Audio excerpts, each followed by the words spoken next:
ಪಿತನ ಸುತನ ಮತ್ತು ಪುತ್ರಾತ್ಮ ನಾಮದಲ್ಲಿ ಆಮೇನ್. Hallelujah, hallelujah, hallelujah.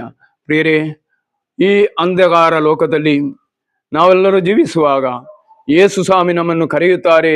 ಇದಾ ನಿನ್ನ ಮನೆ, ನಿನ್ನ ಜೀವನ ಉದ್ಧಾರವಾಗಲಿಕ್ಕೆ ಬೇಕಾಗಿ ದೇವರು ಕರೆಯುತ್ತಾರೆ. ಹಾಲೇಲುಯ್ಯ. ಇದು ಅಂತರಂಗದಿಂದ ಸುವಾರ್ಥ ಪ್ರಸಾರ. ಅದು ನಿಮ್ಮ ಹೃದಯದಲ್ಲಿ ಈ ಮುಂಜಾವಿನ ಔತಣವಾಗಿ, ಇದು ಮುಂಜಾವಿನ ಸಂದೇಶವಾಗಿ ನೀವು ಸ್ವೀಕರಿಸಿ ಪ್ರಾರ್ಥನೆಯನ್ನು, ಪರಿತ್ಯಾಗವನ್ನು ದೇವರು ಈ ಕಾಲದಲ್ಲಿ ನಮ್ಮಿಂದ ಕೇಳಿಕೊಳ್ಳುತ್ತಾರೆ.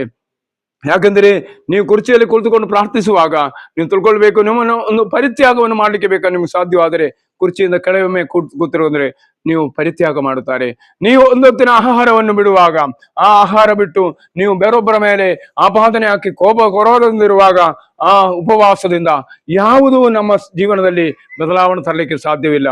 ಅದರಿಂದ ಪ್ರಿಯ ಮಕ್ಕಳೇ, ಪ್ರೀತಿಯಿಂದಲೂ ವಿಶ್ವಾಸದಿಂದಲೂ ಈ ಉಪವಾಸವನ್ನು ನೀವು ಕೈಗೊಳ್ಳುವಾಗ ದೇವರು ನಿಮ್ಮ ಜೀವನದಲ್ಲಿ ದೊಡ್ಡ ಅದ್ಭುತ ಮಾಡುತ್ತಾರೆ. ಅದಾಗಿದೆ ಯೇಸು ಸ್ವಾಮಿ ನಮ್ಮಿಂದ ಬಯಸುವುದು. ಒಂದೊತ್ತಿನ ಆಹಾರವನ್ನು ಬಿಡುವುದಕ್ಕೆಂದಲೂ ನಿನ್ನ ಹೃದಯವನ್ನು ನೈರ್ಮಲ್ಯಗೊಳ್ಳೋದಾಗಿ, ಇದರ ಮೇಲೆ ಆಪಾದನೆ ಹಾಕದೆ, ಇದರ ಮೇಲೆ ಕೊರತೆಗಳು ಕಾಣದೆ ಅವರನ್ನು ಆಶೀರ್ವಾದವಾಗಿ ಮಾರ್ಪಡಿಸಲಿಕ್ಕೆ ಬೇಕಾಗಿ ನಿಮ್ಮ ಅದರಗಳು, ನಿಮ್ಮ ಕರಗಳು ಮಾರ್ಪಾಡುವಾಗುವ ಪ್ರಿಯ ಮಕ್ಕಳೇ, ನಿಮ್ಮ ಉಪವಾಸವನ್ನು ದೇವರು ಸ್ವೀಕರಿಸುತ್ತಾರೆ. ಅದರಿಂದ ಪ್ರಿಯ ಮಕ್ಕಳೇ, ಈ ಉಪವಾಸದ ಸಮಯದಲ್ಲಿ, ಈ ತಪಸ್ಸುಗಾಲದಲ್ಲಿ ದೇವರು ನಮ್ಮಿಂದ ಬಯಸುವುದು ಈ ಲೋಕವನ್ನು ಜಯಿಸಲಿಕ್ಕೆ ಬೇಕಾದ ಒಂದು ಶಕ್ತಿ ದೇವರ ಆತ್ಮ ನಿಮಗೆ ಕೊಡುತ್ತಾರೆ.